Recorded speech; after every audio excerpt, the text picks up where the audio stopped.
வணக்கம்மா. உங்கள் பேருங்க? என் பேர் சரிகா சார். சரிக்கா. இப்போ நீங்கள் எப்போ காலேஜ் முடிச்சிங்க? நான் முடிச்சு இப்போ 1 இயர் ஆச்சு சார். ஓகே. இப்போ என்ன பண்ணிகிட்ருக்கீங்க? இப்போ வந்து நான் காம்படேட்டிவ் எக்ஸாம் ப்ரிப்பேர் பண்ணிகிட்ருக்கேன் சார். Very good. உங்கள் வீடு எங்கே இருக்குது?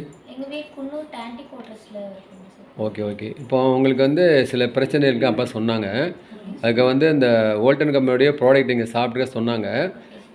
உங்களுக்கு இந்த இந்த பிரச்சனைகள் என்ன பிரச்சனை இருந்தது, எத்தனை நாளாக இருக்குது அப்படி சொல்லுங்கள் பார்க்கலாம். எனக்கு இப்போ வந்து ஒரு 11 இயர்ஸாக டயபெட்டிக் ப்ராப்ளம் இருந்தது சார். சரி. அந்த 11 இயர்ஸாக நான் வந்து இன்சுலின் தான் போட்டுட்டு இருந்தேன்.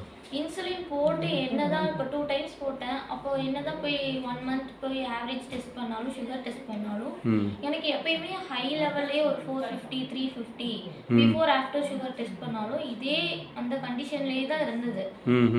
அப்போ ஓகே அப்படின்ட்டு அதே இன்சுலினே தான் எடுத்துட்டு ஒவ்வொரு டைம் 3 டைம்ஸ் போட்டேன். ஒரு டைம் ட்ரிப்ஸ் மூலியமா கூட நான் ஹாஸ்பிட்டல் அட்மிட் ஆகி இன்சுலின் போட்டும் எனக்கு சுகர் கண்ட்ரோலே ஆகலை சார். ஓகேம்மா. இப்போ நீங்கள் ஹாஸ்பிட்டலுக்கு வந்து டெஸ்டிங் போகிறீங்க இல்லையா? எத்தனை மாதத்துக்கு ஒரு டெஸ்ட் போவீங்க? ஸ்டார்டிங் ஸ்கூலிங் ஸ்டேஜ் படிச்சுட்டு இருக்கும்போது மந்த் ஒன்ஸ் போயிட்டு இருந்தேன் சார். இப்போ ஒரு 3 இயர்ஸாக காலேஜ் போயிட்டு இருக்கும்போது எப்பயோ உடம்பு சரியில்லைனா மட்டும் ஹாஸ்பிட்டல் போயிட்டு வருவேன் சார். ஓகே. இப்போ இந்த இன்சுலின் கொடுத்தும் உங்களுக்கு வந்து டயபெட்டிக் கண்ட்ரோல் ஆகணும் இல்லைங்களா? இன்சுலின் எவ்வளோதான் போட்டாலும் கண்ட்ரோல் அந்த கண்ட்ரோலே ஆகவே இல்லை. ரைட். இப்போ உங்களுக்கு அதை சார்ந்து என்ன பிரச்சனை வந்தது? இப்போ இந்த இன்சுலின் போட்டும் எனக்கு வந்து இப்போ கோயம்புத்தூரில் போய் நான் வந்து காம்படிட்டிவ் எக்ஸாமுக்கு ஹாஸ்டலில் தங்கி தான் ஸ்டே பண்ணி படிச்சுட்டு இருந்தேன். அப்போ எனக்கு கால்லாம் கொஞ்சம் வீக்கமாகி ஃபேஸ்லாம் கொஞ்சம் வீக்கமாகிட்டு எனக்கு கொஞ்சம் ப்ராப்ளம் ஆச்சு. ஸோ அதனால நாங்கள் போய் கும்பநாடு ஹாஸ்பிட்டலில் போய் ஒரு ஃபுல் பாடி செக்அப் பண்ணலாமேன்ட்டு நாங்கள் போய் பார்த்தப்ப கொஞ்சம் கிட்னி கொஞ்சம் டேமேஜாக இருக்குது. கிட்னியில் கொஞ்சம் சம் ப்ரோட்டீன்ஸ் வந்து லீக்கேஜ் ஆகுறனால கால்லாம் வீக்கமாக இருக்குது, உங்களுக்கு டயபெட்டிக் ப்ராப்ளம் இருக்கனால இந்த ப்ராப்ளம்லாம் வருது அப்படின்னு சொன்னாங்க சார். அப்புறம் எனக்கு கொஞ்சம் ஐ ப்ராப்ளமும் கொஞ்சம் லாங் டிஸ்டன்ஸ்லாம் எனக்கு தெரியாது, கொஞ்சம் அதுவும் ப்ராப்ளமாக இருந்துச்சு சார். சரிம்மா. ஓகே. இப்போ நீங்கள் வந்து உங்கள் அப்பா சொன்னாங்க இந்த ப்ராடக்ட் வந்து இந்த வோல்டன் கம்பெனி ப்ராடக்ட் வந்து விஆர் பண்ணி சாப்பிட சொன்னார். இது உங்கள் அப்பாவுக்கு எப்படி தெரியும்? அப்பா கூட ஒர்க் பண்ணுற ஒரு சார் அவங்களுக்கு ரெஃபர் பண்ணாங்க சார். அப்பாவுக்கு ரெஃபர் பண்ணி அப்புறமேட்டு அந்த ப்ராடக்ட் நாங்கள் யூஸ் பண்ணோம் சார். ஓகே. உங்கள் அப்பாவோட ஃப்ரெண்ட் இருக்கார் இல்லையா, அவர் பேர் என்னங்க? சிவகுமார். அவர் வந்து டேனில் டிஎம்மாக இருந்தார் இல்லைங்களா? ஸோ அவர் மூலமாக தான் இந்த வந்து பொருள் கிடச்சிருக்கு, கரெக்டுங்களா? அப்போ உங்களுக்கு நம்பிக்கை எப்படி வந்து இந்த பொருளை வந்து இது புது பொருளாக இருக்குது, ஹெல்த் ப்ராடக்டாக இருக்குது, இது எப்படி நம்பிக்கை வந்து உங்களுக்கு எப்படி நம்பிக்கை வந்தது? நம்பிக்கைன்றது எனக்கு இல்லவே இல்லை சார். ஏன்னா நான் வந்து நிறைய ப்ராடக்ட்ஸ் எல்லாம் யூஸ் பண்ணியிருந்தேன் ஆயுர்வேதிக்கில். இப்போ இங்கிலீஷ் மெடிசனும் எடுத்து அந்த ஆயுர்வேதிக் மெடிசன் நிறைய கஷாயம் அந்த மாதிரி நிறைய யூஸ் பண்ணியும் எனக்கு சுகர் ரெடியூஸே ஆகலை சார். டயட்டில் தான் நான் இருப்பேன், இருந்தாலும் எக்ஸசைஸ்லாம் நான் பண்ணுவேன், இருந்தாலும் இன்சுலின் எடுத்தால் சுகர் நார்மல் ஆகும்னு தான் சொல்லுவாங்க. ஆனால் எனக்கு நார்மலே ஆகலை. அதுக்கப்புறம் நாங்கள் டெஸ்ட் பண்ண இடத்துல இந்த கிட்னி ப்ராப்ளம்லாம் இருக்குன்னு சொன்னோடனே 4 டைம்ஸாக எனக்கு வந்து இன்சுலின் வந்து போட சொன்னாங்க சார். மார்னிங், நைட்டு, ஆஃப்டர்நூன், அப்புறம் நைட் 2 இன்ஜெக்ஷனாக போட சொன்னாங்க சார். ஓகே. அதுக்கப்புறம் இந்த ப்ராடக்ட் எடுத்து 1 வீக் அப்புறம் நாங்கள் போய் சுகர் டெஸ்ட் பண்ணோம். என்ன பொருள் எடுத்தீங்க, காட்டுங்க? VR4 கேப்சூல்ஸ் வந்து நாங்கள் யூஸ் பண்ணி போய் சுகர் டெஸ்ட் பண்ணோம் சார். அப்போ எனக்கு நம்பிக்கையே இல்லாமல் தான் நான் போய் டெஸ்ட் பண்ணேன், ஆனால் நல்ல ரிசல்ட் கிடச்சிச்சு. சரி, ஒரு நாளைக்கு எத்தனை கேப்சூல் எடுத்தீங்கம்மா? Morning 5, afternoon 5, night 5. Okay. Capsules இப்போ எடுத்துட்டு இருக்கு சார். இந்த பொருளை சாப்பிட்றதுக்கு யார் உங்களுக்கு முழு நம்பிக்கை கொடுத்தது? சஞ்சய்ன்ற ஒரு சார் வந்து எனக்கு கொடுத்தாங்க சார்.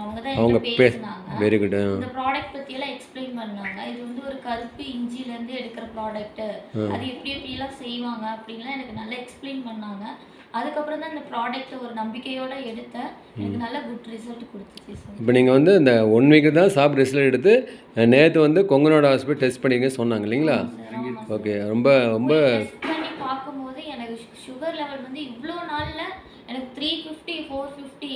இப்போ அந்த 1 வீக் அந்த 4 டைம்ஸ் இன்சுலின் எடுத்தும் நான் வந்து டிப்ஸ் மூலமா சுகர் டெஸ்ட் பண்ணும்போது ஹை லெவல்லே தான் இருந்தது, 320 அந்த மாதிரி லெவல்லே தான் இருந்தது. இந்த கேப்சூல்ஸ் எடுத்துட்டு பிஃபோர் ஆஃப்டர் சுகர் இல்லாமல் சாப்பிட்டு இது 2 சப்பாத்தி போய் சாப்பிட்டு தான் நான் சுகர் எடுத்தேன். 180 நல்ல குட் ரிசல்ட் கிடைச்சது சார். ஓகே. இப்போ நீங்கள் வந்து நிறைய மருத்துவங்கள் நீங்கள் வந்து பார்த்துட்டீங்க இல்லையா? நிறைய மருந்துகள் வந்து எடுத்துருக்கீங்க, அந்த மாதிரி ஹெல்த் ப்ராடக்ட்டு நீங்கள் எடுத்துருக்கீங்க இல்லைங்களா? அப்போ இது வந்து உங்களுக்கு சுகர் லெவலையும் கம்மி பண்ணியிருக்குது. அதே மாதிரி உங்களுடைய கிட்னி ப்ராப்ளத்துக்கும் இது தீர்வு கொடுத்துருக்கு. அப்போ இது எந்த மாதிரி நீங்கள் பார்க்குறீங்க இந்த ப்ராடக்ட்டை? இது வந்து எனக்கு ஒரு ட்ரஸ்டபிளான ப்ராடக்டாக இருக்கும்னு நம்புகிறேன் சார். என்ன மாதிரி இருக்கிறவங்க இன்னும் நிறைய பேர் இந்த ப்ராடக்ட் சாப்பிட்டு எல்லாத்துக்குமே சரியாகணும் அப்படின்னு நான் நம்புகிறேன் சார். இந்த மாதிரி ப்ராடக்ட்டை நான் என்னால் முடிஞ்ச அளவுக்கு நிறைய பேருக்கு ஷேர் பண்ணுவேன், உங்களையும் ரெஃபர் பண்ணுவேன் சார். நீங்களும் அவங்களுக்கு எக்ஸ்பிளைன் பண்ணி சொல்லி கண்டிப்பாக என்ன மாதிரி சின்னதுலேருந்து பெரியவங்க முடியும் சுகர் ப்ராப்ளம் இருக்கிறவங்க மற்ற ப்ராப்ளம் இந்த ப்ராடக்ட் வந்து சுகருக்கு மட்டும் இல்லாமல் எல்லாத்துக்குமே யூஸ் ஆகிற ப்ராடக்ட் சார். ஏன்னா இது வந்து ஒரு இயற்கையான வந்து சுகருக்கு மட்டும்தான் எடுக்கணும், இந்த இந்த சீக்குக்கு மட்டும்தான் எடுக்கணும் அப்படின்ற ஒரு இதே இல்லை சார். ஸோ வந்து என்னென்ன உடல் பருமன் இருக்கிறவங்க என்னென்ன இருக்கோ இதுக்கப்புறம் வர நோயை தடுக்கிறவங்க கூட இந்த கேப்சூல்ஸ் எடுத்தா லைஃப்ல நல்லா இருக்கலாம் சார். ஓகே மேம், ரொம்ப நன்றி. உங்களுடைய அனுபவம் வந்து நிறைய பேரை காப்பாற்றட்டும். இறைவனுக்கு நன்றி சொல்லிடுங்க, அவ்வளோதான். இந்த கம்பெனிக்கும் இந்த கம்பெனியை கொண்டு வந்து உருவாக்கி வந்த அந்த கம்பெனியுடைய ஃபவுண்டருக்கும் பிரச்சனை நன்றியை தெரிவிச்சுங்க. இதனை செய்ய வேண்டியது உங்களுக்கு நாங்களும் ப்ரேயர் பண்ணிக்கிறோம். நீங்கள் எதிர்காலம் இந்த பிரச்சனை முழுமையாக வெளியே வந்துடுவீங்க. வாழ்த்துக்கள். நன்றி.